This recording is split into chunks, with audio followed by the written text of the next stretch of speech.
cosa della democrazia americana ne abbiamo parlato sorprendentemente qualche giorno fa con te, vero? Che hai lodato gli Stati Uniti, sì, certo. Hai lodato gli Stati Uniti come modello a cui guardare, perché? È molto semplice, perché di solito quando si fanno questi tipi di dibattiti abbiamo bisogno innanzitutto di serenità. Quando si arrabbia qualcuno è del tutto normale, vuol dire che ha toccato un punto importante, ma non dimentichiamoci che l'America è il melting pot, ma non il Bush. L'America, io la vedo come Abraham Lincoln. Non dimentichiamoci che gran parte dei paesi musulmani hanno subito aderito all'iniziativa di Abraham Lincoln di abolire la schiavitù.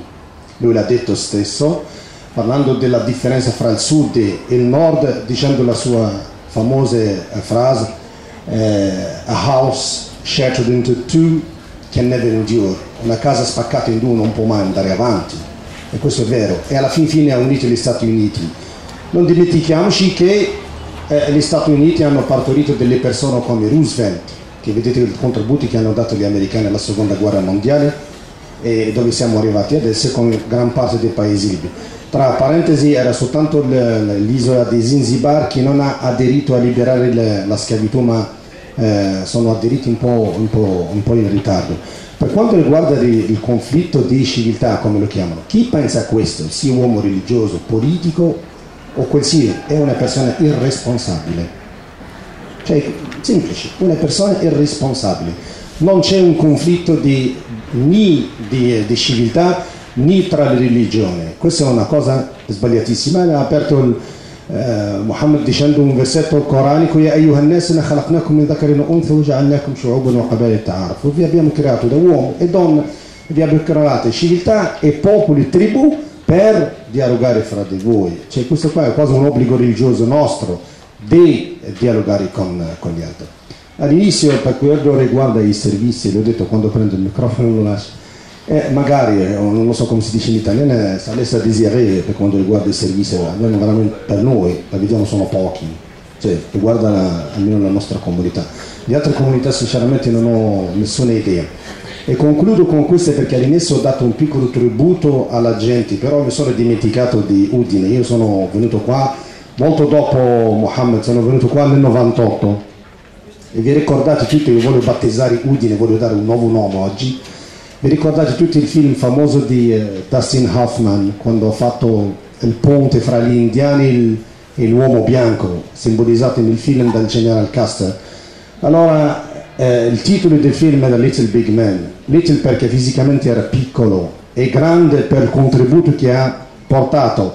E io vorrei dire che Udine è Little per il numero di persone, è una piccola città. Little magari più piccola di Milano o di Torino, però Big per le sue iniziative, e questo è il risultato.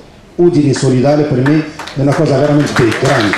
Quindi da oggi in poi io non la chiamo Udine, però la chiamo Little Big City, ma nemmeno town, uso city, Little Big City. Grazie.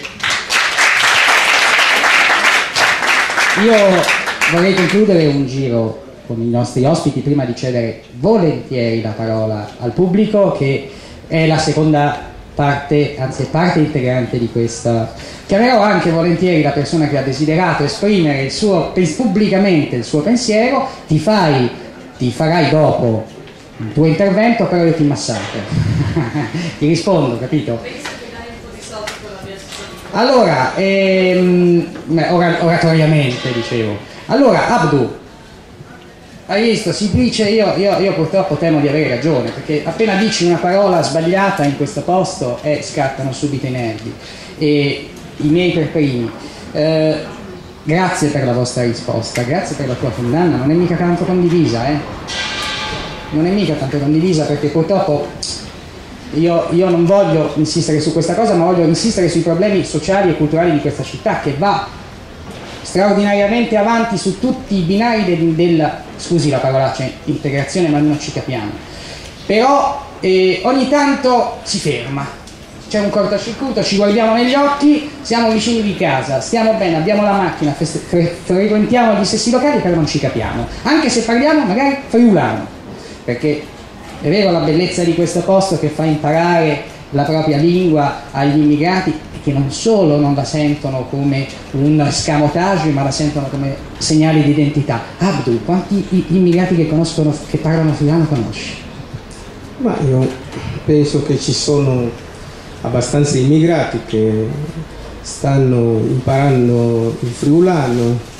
Io alle mie figlie suggerisco, se a scuola ci sarà il corso di friulani, se la sentono, se vogliono, che imparino, come però a loro dovrebbe essere dato anche la possibilità, accanto al friulano, di imparare qualcosa per non dimenticarsi della loro identità di origine dei genitori, perché anche questo è fondamentale. Questo vuol dire radicarsi alla sua e aprirsi alle altre culture, e questo è una cosa secondo me molto importante. Io volevo affrontare due piccole cosine per quanto riguarda i servizi. Io penso che i servizi per il cittadino devono essere per tutti i cittadini, non devono esserci servizi per gli immigrati e servizi per i cittadini italiani. Poi magari nei servizi bisogna tener conto della specificità di questa categoria di cittadini. Io ho denunciato sempre, anche tornando ai dati statistici che abbiamo visto,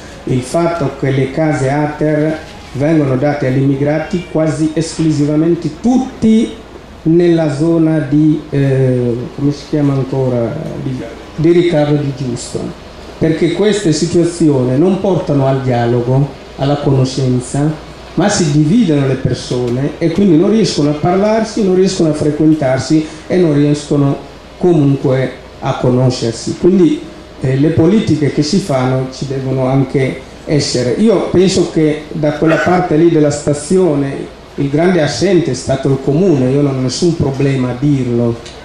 Io sono d'accordo con Alessandro Tesini quando parlava dell'iniziativa della questura e della prefettura su Borgo Stazione, perché lì è stato fatto un momento veramente opportuno di scontro su Borgo Stazione, che la massima autorità sulla sicurezza, dico qua non ci sono problemi particolari, che qui è andato al posto del comune, dell'autorità politica del comune, l'ente locale, è andato a fare la festa della polizia, non solo invitando più di 100 immigrati che hanno partecipato. Questa è una grande prima, non dico nella nostra regione, ma in Italia. È una cosa importante, è un segnale importante da non sottovalutare. Sabato l'abbiamo detto, ribadito al prefetto come sindacato, quando siamo andati, e torno ai servizi, a parlare col prefetto per la situazione drammatica, perché a volte io sento sempre dire quelli che sono qua, lavorano, hanno il permesso giorno, si integrano, io non ho nessun problema, però non si apre bocca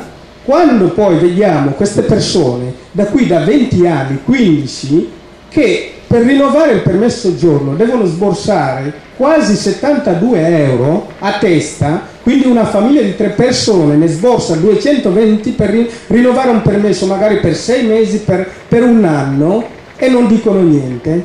Oppure comunque sborsano quei soldi e però devono aspettare 6 mesi, un anno prima di avere il permesso di soggiorno e nessuno dice niente. Però quelli sono quelli favorevoli a quell'integrazione, a quelli che lavorano, a quella della famiglia. Allora lì mettiamoci d'accordo, qua servono pochissime cose, ma certe, non c'è nessuna certezza, ci devono essere delle cose certe da questo punto di vista.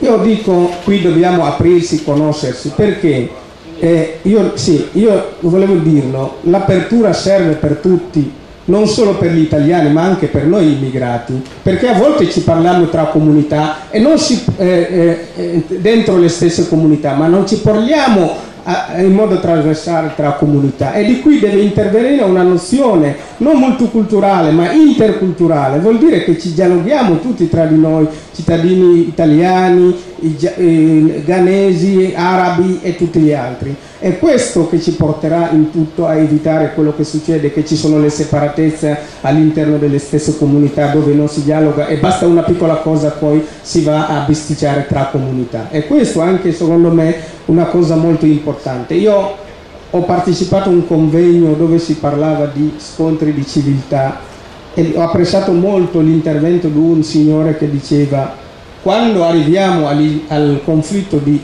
civiltà, allo scontro di civiltà, vuol dire che non c'è più civiltà né da una parte né dall'altra.